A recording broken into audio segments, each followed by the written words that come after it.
नमस्कार दोस्तों, स्वागत है आपके अपने YouTube channel tricky math bye click on mind academy में। तो आइए दोस्तों, आज हम बढ़ते हैं सिंपल इंटरेस्ट पार्ट 2 की तरफ। तो फर्स्ट पार्ट के अंदर हमने देखा था कि एसआई के अंदर गुना वाले क्वेश्चनों को कैसे किया जाता है। तो आज का जो सेकंड पार्ट है सिंपल इंटरेस्ट का पार्ट 2 काफी खास रहने वाला है दोस्तों। इस पार्ट में से क्वेश्चन आते ही आते हैं और आपको बिल्कुल इजी कॉन्सेप्ट में बताएंगे कि सिंपल इंटरेस्ट कैसे निकाला जाता है। तो सबसे पहले वीडियो स्टार्ट करने से पहले आपको बताना चाहता हूं कि क्यों लोग कामयाब नहीं होते हैं। तो जरूर सुनिएगा दोस्तों और अमल भी कीजिएगा, क्योंकि 50% लोग 30 दिन में हार मान जाते हैं, 30% लोग 90 दिन में हार मान जाते हैं और 10% लोग 6 महीनों में हार मान जाते हैं और 5% लोग साल भर में हार मान जाते हैं और बाकी बचते हैं दोस्तों 5%। ये 5% वही लोग होते हैं जो कभी भी जिंदगी में हार नहीं मानते हैं और दोस्तों कामयाब भी हो जाते हैं। तो आइए दोस्तों स्टार्ट करते हैं वीडियो। तो सबसे पहला क्वेश्चन देखिए। क्वेश्चन दिया गया है कि किसी धन को 5% एसआई की दर से 4 वर्षों तक रखने पर वह 1440 रुपए हो जाता है, तो वह राशि और ब्याज बताइए। दोस्तों बिल्कुल एक इजी ट्रिक से सॉल्व करेंगे। तो आज मैं आपको एक बिल्कुल एसआई का मूल मंत्र बताने जा रहा हूं जिससे आप हर क्वेश्चन को निकाल सकते हो। तो सबसे पहले याद रखिएगा दोस्तों, हमने इन रुपयों को लेना होता है। सबसे पहले आपने ये देखना है कि ये रुपए क्या है, यानी ये रुपए जो दे रखे हैं ये क्या चीज है। तो दोस्तों देखिए कि कोई धन यानी किसी धन, तो मैंने आपको बताया था कि जो मूलधन होता है उसको हम मूलधन कह सकते हो, धन कह सकते हो, राशि कह सकते हैं। तो यहां पर हमें मूलधन नहीं दिया, ये 5% ये हमें आर दे रखी है, रेट ऑफ इंटरेस्ट। 4 वर्ष ये हमें क्या दे रखा है, टाइम दे रखा है। रखने पर वह 1440 रुपए हो जाते हैं। तो कोई भी चीज होती है दोस्तों वो क्या होती है, अमाउंट, यानी हम इसे क्या बोलते हैं, मिश्र धन बोलते हैं। तो मैंने आपको अभी बताया कि हमने रुपयों पर ध्यान देना है। तो ये रुपए क्या है, आपको पता चल गया कि ये जो 1440 रुपए हैं ये हमारा क्या है, मिश्र धन है। तो मैं मिश्र धन बराबर क्या रख सकता हूं, 1440 रुपए। अब मैंने आपको बताया था कि जो मिश्र धन होता है ये किसके बराबर होता है, यानी कि मिश्र धन को हम क्या लिख सकते हैं, मिश्र धन को मैं लिख सकता हूं मूलधन प्लस ब्याज। क्या लिख सकता हूं, मिश्र धन होता क्या है कि जो पैसा लौटाया जाता है इंक्लूड इंटरेस्ट, तो मूलधन प्लस ब्याज बराबर 1440। अब मैंने आपको बताया था कि जो ये मूलधन है इसको क्या माना जाता है, 100% माना जाता है। मूलधन को क्या मानना है, 100% मानना है और ब्याज को क्या मानना है, RT%। RT बोले तो रेट और टाइम की मल्टीप्लाई। तो रेट कितना है हमारा 5% और टाइम कितना है 4 ईयर, तो 5 4 जा कितना आएगा 20% और बराबर में 1440। इसको अगर हम ऐड करेंगे तो टोटल कितना हो गया 120% बराबर 1440। तो यहां पर हम 1% की वैल्यू जब निकालेंगे तो 1440 बटे क्या आ जाएगा 120, 0 से 0 कैंसल, तो 12 जा 144 यानी कि 12 आ जाएगा। तो 1% की वैल्यू कितनी मिली, 12। तो हमारा मूलधन क्या होता है, 100% होता है। जब 1% की वैल्यू 12 तो 100% की वैल्यू कितनी हो जाएगी, 1200 हो जाएगी। देखिए हमने कितने इजी वे के अंदर क्वेश्चन को निकाला। मैंने फर्स्ट वीडियो के अंदर सारा एक्सप्लेन किया है कि मिश्र धन क्या होता है, किसके बराबर होता है, मूलधन को क्या मानते हैं, ब्याज क्या होता है, सारा बताया गया है। तो जिसने ये फर्स्ट वीडियो देखी हुई है तो उसके लिए बिल्कुल इजी ये क्वेश्चन था। तो हमने इस रुपयों को पकड़ा, हमेशा रुपयों पर ध्यान देना है। रुपए क्या थे, मिश्र धन। मिश्र धन क्या होता है, मूलधन प्लस ब्याज। मूलधन क्या होता है 100% और ब्याज क्या होता है RT%।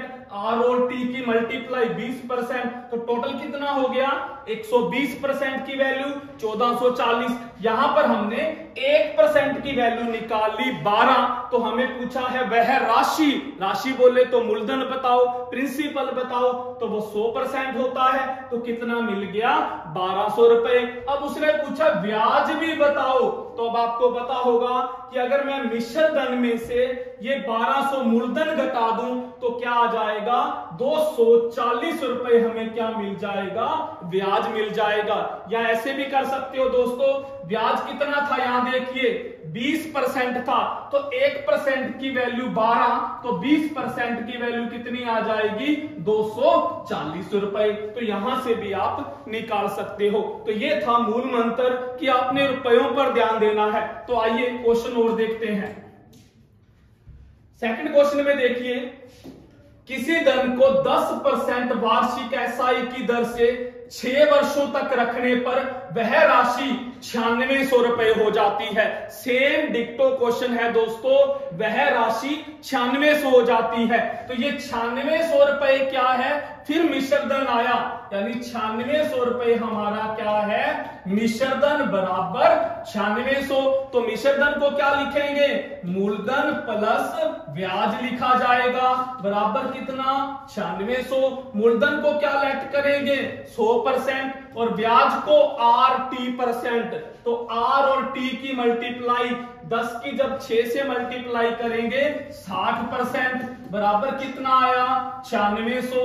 तो 160% की वैल्यू कितनी आई 9600। तो यहां पर हम 1% की वैल्यू कैसे निकालेंगे 9600 बटे 160, तो 0 से 0 कैंसिल करेंगे, तो ये हमारा आ जाएगा 6 पर, तो 100% की वैल्यू हमारी कितनी आ जाएगी 6000 रुपए आ जाएगी। तो ये दोस्तों हमने क्या किया, मिश्र धन पर हमने क्वेश्चन को निकाला, यानी रुपयों पर ध्यान दिया। और याद रखिएगा दोस्तों, अगर ये रुपए ब्याज होता तो ब्याज के बराबर रख देते, अगर ये रुपए मूलधन और ब्याज का अंतर होता, आपने यही देखना है कि ये रुपए क्या है। तो यहां पर रुपए मिश्र धन थे तो मिश्र धन के बराबर रख दिया। तो आगे बढ़ेंगे और क्वेश्चन देखते हैं।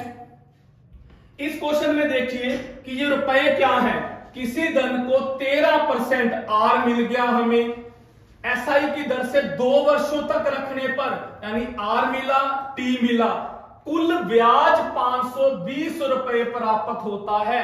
तो यहां पर हमें 520 रुपए क्या मिला, ब्याज मिला।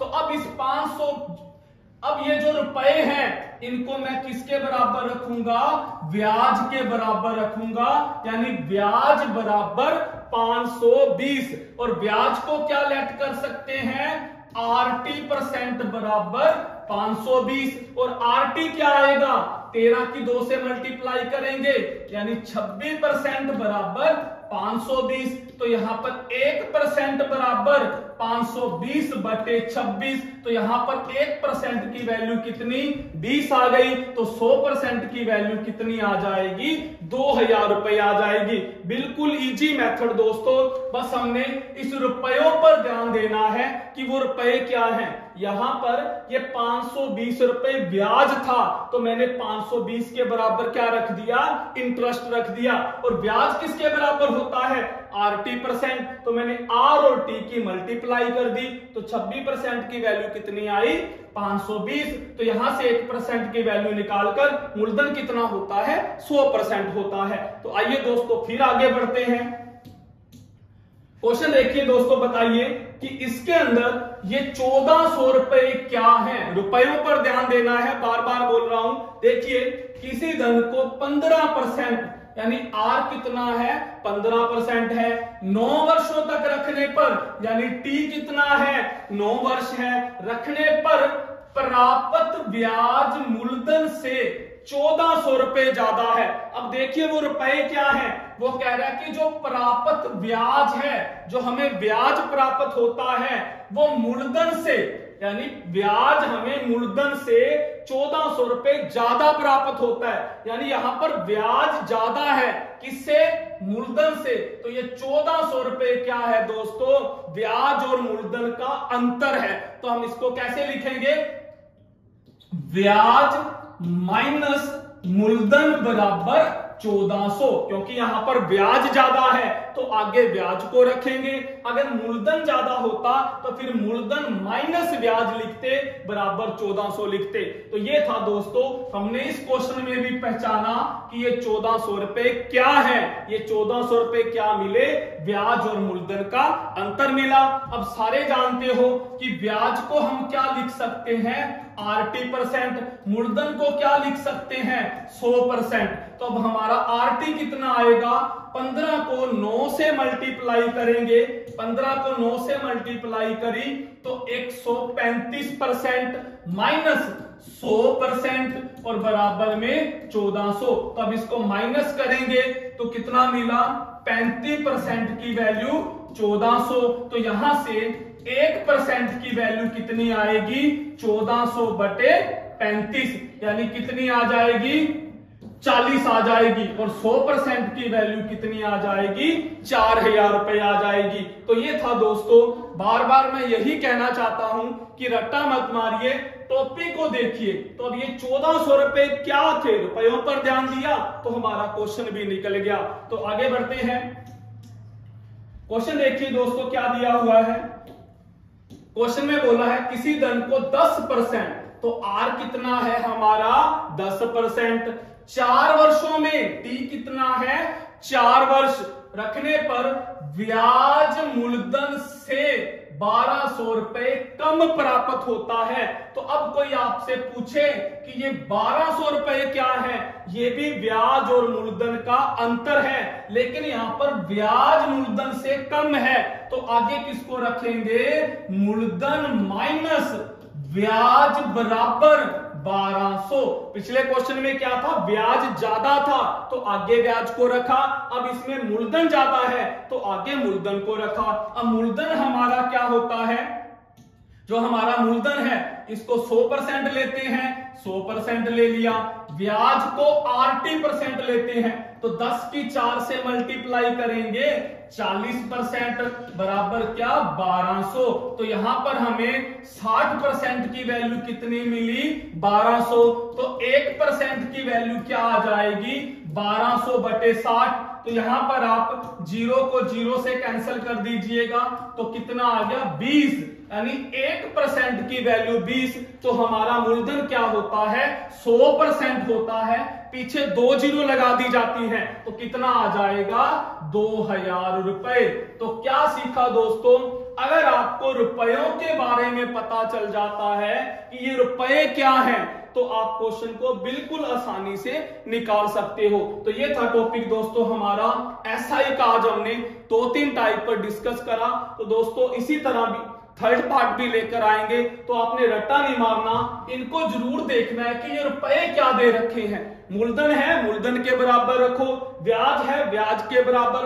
अंतर है ब्याज और मूलधन का तो उसके बराबर। मिश्रधन, मूलधन कुछ भी दिया हो, अगर आपको ये कॉन्सेप्ट पता है तो आप क्वेश्चनों को आसानी से निकाल सकते हो। बस ये जरूर याद रखिएगा कि जो प्रिंसिपल होता है उसको हम 100% लेते हैं और जो हमारा इंटरेस्ट होता है, एसआई होता है, उसको हम आरटी के बराबर लेते हैं। RT% यानी दर और समय की मल्टीप्लाई कर देते हैं। और अमाउंट क्या होती है? मिश्रधन क्या होता है? प्रिंसिपल प्लस एसआई, यानी मूलधन प्लस ब्याज को जोड़ दे तो हम किसके बराबर रख सकते हैं? मिश्रधन के बराबर रख सकते हैं। तो बस दोस्तों आज की इस वीडियो को यहीं स्टॉप करते हैं। अगर आपको वीडियो अच्छी लगे तो ज्यादा से ज्यादा शेयर और लाइक कीजिएगा। थैंक यू दोस्तों।